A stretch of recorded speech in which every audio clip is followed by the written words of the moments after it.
Well, how y'all are this afternoon? This is your buddy George Jones over here at the Bergen Gun Range with my next installment on Hey, I got this old used gun. The old used gun I got today is a dandy.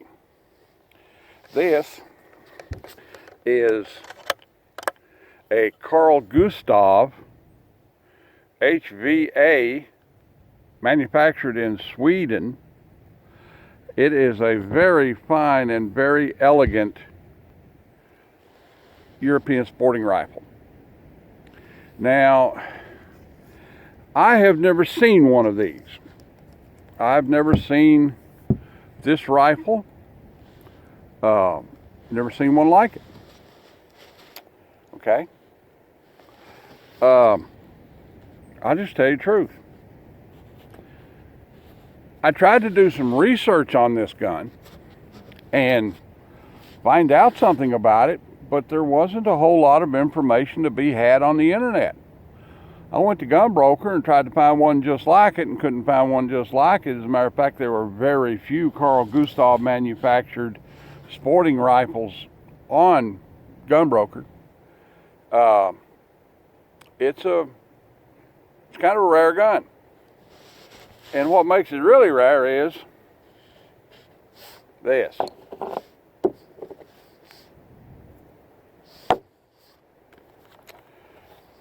9.3 by 62. Now this box of ammunition come with the gun, and it has no English writing on it anywhere. Nowhere. 9.3 diameter, that would be almost 40 caliber.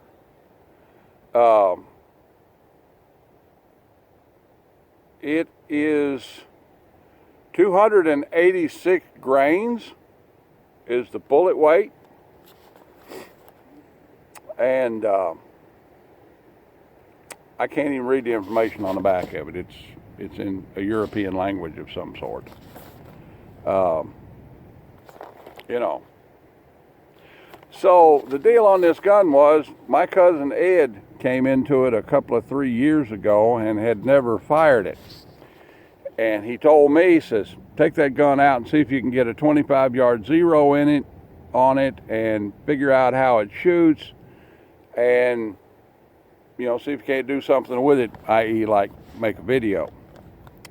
So having never fired a 9.3 by 62 caliber gun and had never seen a Carl Gustave sporting rifle before, and I'm 63 years old, they're kind of, you know, I've seen every kind of gun in the world.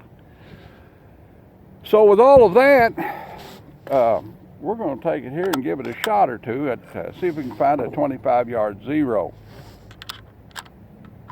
First thing I'm going to do is try and shoot it at a steel target down there at 25 yards and see if I can figure out where it's at before I actually take off on that.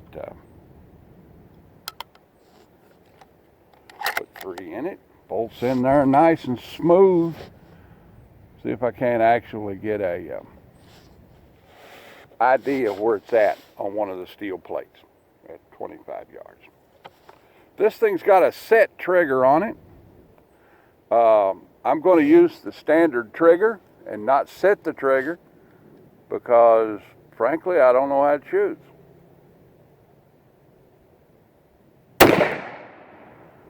And I missed that 12-inch square plate completely.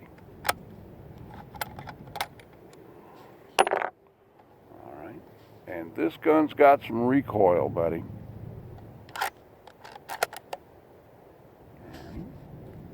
Let's try it again. We're just kind of plumbing around to see where it's going to shoot at.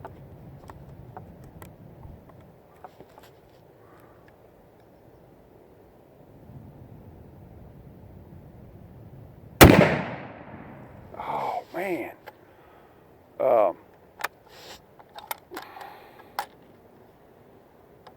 Old Kentucky Ballistics over there in western Kentucky, he's got his 450 lot elephant gun. Well, I'm going to tell you something. I don't know what this gun was intended to shoot, but it would be in the elephant gun range, you know. That's going low. Now let's go high. We're trying to find out where it shoots. Just trying to find out where it shoots.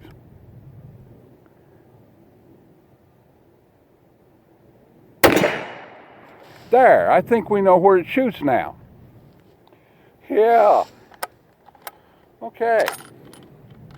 It has the same style sights on it that a 1022's got on it, you know? This folding leaf Lyman style sight. Now that we've got it to where we know where it's at, we might shoot it a little bit. My shoulder could take much more. This thing got a lot of recoil.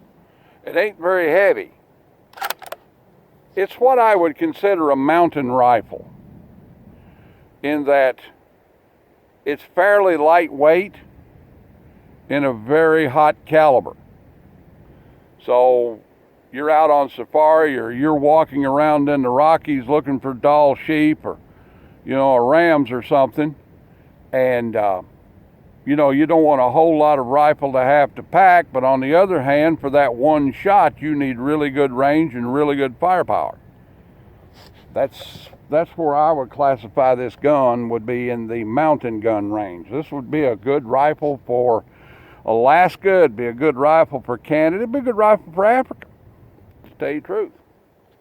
All right, let's give her one more on the steel plate. Let's go for a little bit smaller steel plate.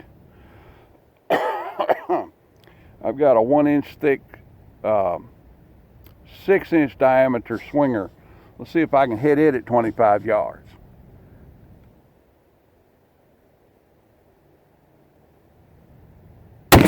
Yeah, sure can.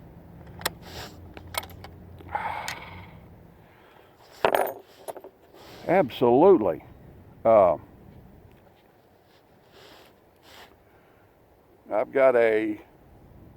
going to shoot one more. I got a steel plate down there that weighs about 45 pounds.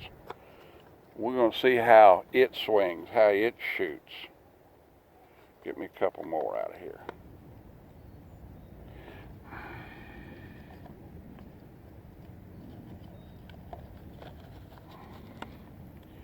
Well, what's happening to our box here is coming apart. Well, I have to worry about it later. There's a couple more out there. So what we're going to shoot at is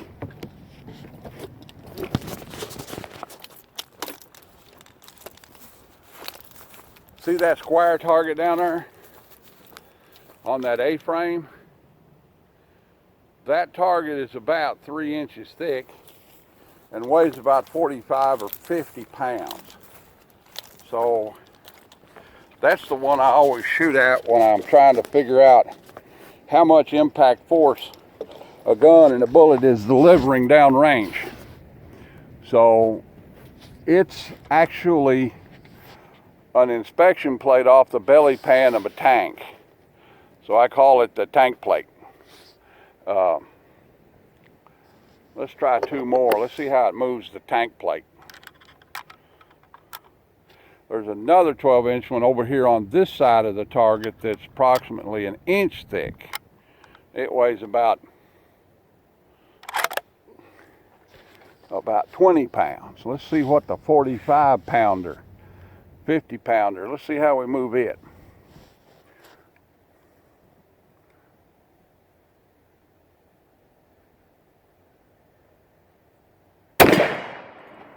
Woof!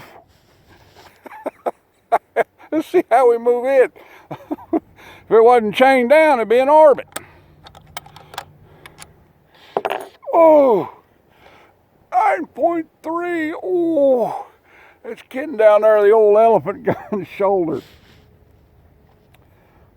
Well, if you read old gun writers, like I did and do, and you're talking about this Kentucky ballistics guy, channel creator over in Western Kentucky, that's got this big 450 lot elephant gun.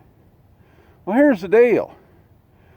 Jack O'Connor was a big time gun rider and safari guy and world hunter and sportsman.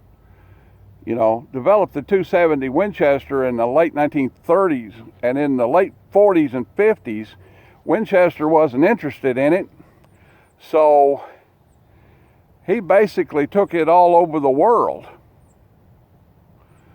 killing everything with it.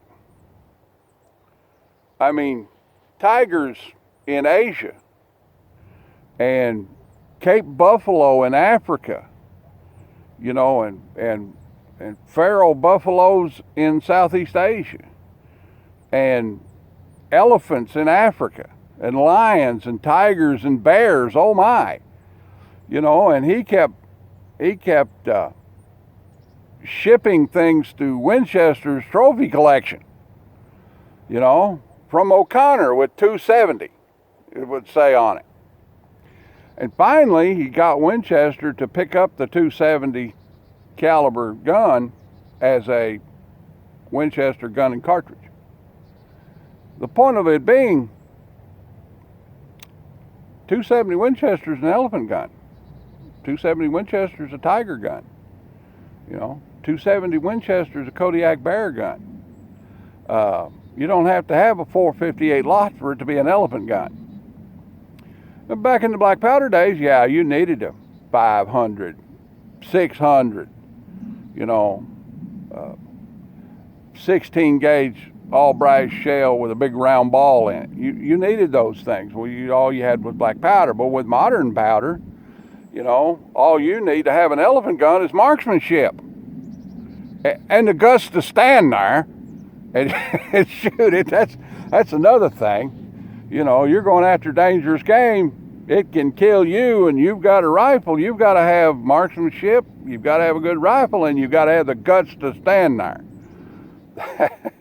That's what makes you an African hunter, is the guts to stand there, like Teddy Roosevelt. All right, let's try it one more time. See if I can break the chains on it this time. See if I can flip it off. Flip it off. All right, one more shot. I have no idea how much all this ammunition is going to cost, so I'm going to try one more shot. Wham! Oh, it ain't the only thing whamming.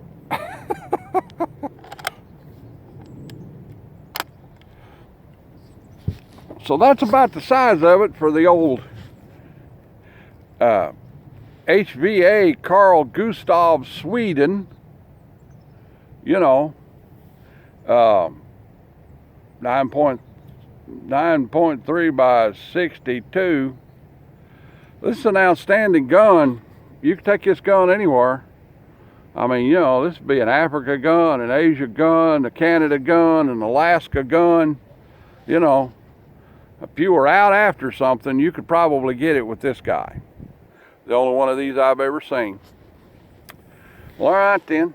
That's about the size of it.